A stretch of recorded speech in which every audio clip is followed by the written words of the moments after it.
Perkenalkan, nama saya Adelheid Christine Manginsiga, NIM 20621034. Pada kesempatan ini saya akan memaparkan materi mengenai uji normalitas.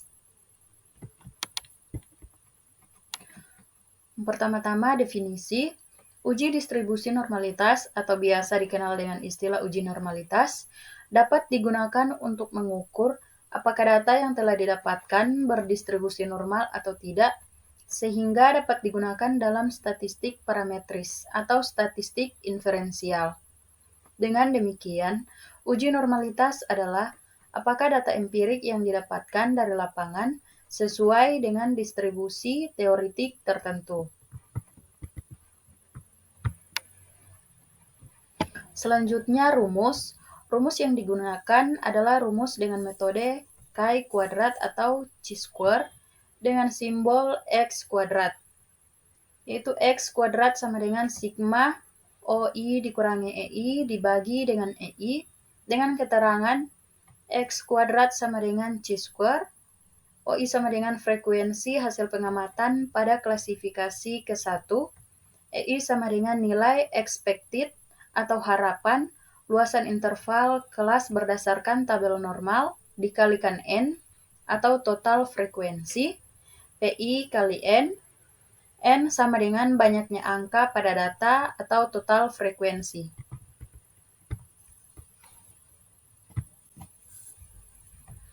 Selanjutnya, syarat-syarat uji normalitas. Yang pertama, data tersusun berkelompok atau dikelompokkan dalam tabel distribusi frekuensi. Yang kedua, cocok untuk data dengan banyaknya angka besar atau N lebih dari 30. Yang ketiga, setiap sel harus terisi. Yang kurang dari 5 digabungkan.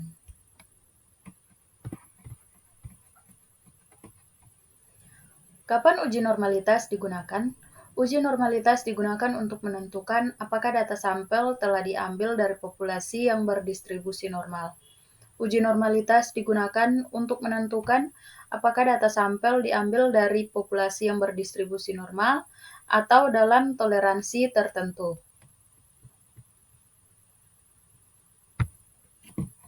Selanjutnya, contoh soal.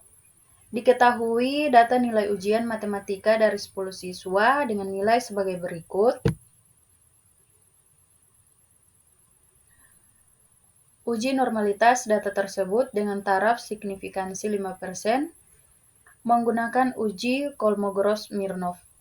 Dengan penyelesaian yang pertama, hitung rata-rata dan standar deviasi data. Yang kedua, urutkan data dari yang terkecil hingga terbesar. Yang ketiga, hitung nilai kumulatif distribusi empiris atau F kali X. Yang keempat, hitung nilai kumulatif distribusi normal S kali X. Yang kelima, hitung nilai statistik uji D. Yang keenam, bandingkan nilai D dengan nilai kritis pada tabel Kolmogorov-Smirnov dengan N sama dengan 10 dan alfa sama dengan 0,05.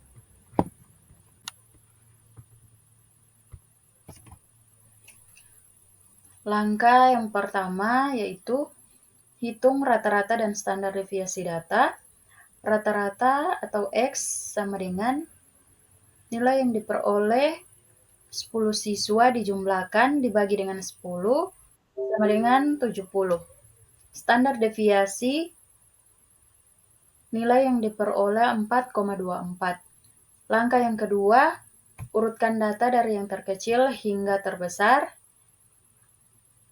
Data yang terkecil 60 dan data yang terbesar 80. Dan langkah yang ketiga, hitung nilai kumulatif distribusi empiris atau F kali X. Nilai Fx seperti yang disajikan.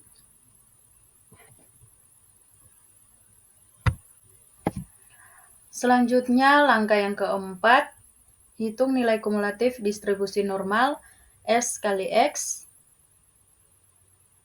Nilai yang diperoleh seperti yang disajikan. Langkah yang kelima, hitung nilai statistik uji D. Nilai D yang diperoleh yaitu 0,1476. Langkah yang keenam, bandingkan nilai D dengan nilai kritis. Yaitu nilai kritis Kolmogorov-Smirnov dengan N sama dengan 10 dan alfa sama dengan 0,05 adalah 0,195.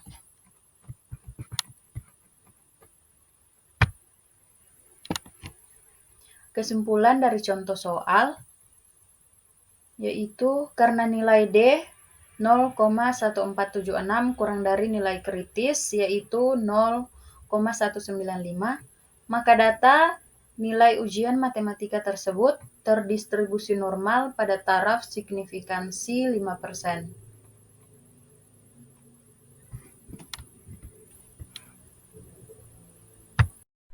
Selanjutnya, contoh soal dengan penyelesaian menggunakan Minitab. Seorang peneliti ingin mengetahui apakah data hasil pengukuran kadar kolesterol dalam darah pada 30 orang pasien mengikuti distribusi normal. Data yang diperoleh adalah sebagai berikut. Lakukan uji normalitas menggunakan metode Anderson-Darling dengan Minitab dan interpretasikan hasilnya pada tingkat signifikansi alfa 5%. Selanjutnya, langkah-langkah penyelesaian dengan Minitab. Yang pertama, input data. Buka Minitab dan masukkan data kadar kolesterol ke dalam satu kolom. Kemudian, uji normalitas dengan langkah. Klik Start, lalu pilih Basic Statistik, kemudian Normality Test. Pada kotak dialog, pilih kolom data C1 sebagai variabel. Pada bagian Test for Normality, pilih Anderson-Darling, kemudian klik OK. Dan hasil yang diperoleh, probability plot of kadar kolesterol mg per dl normal dengan rata-rata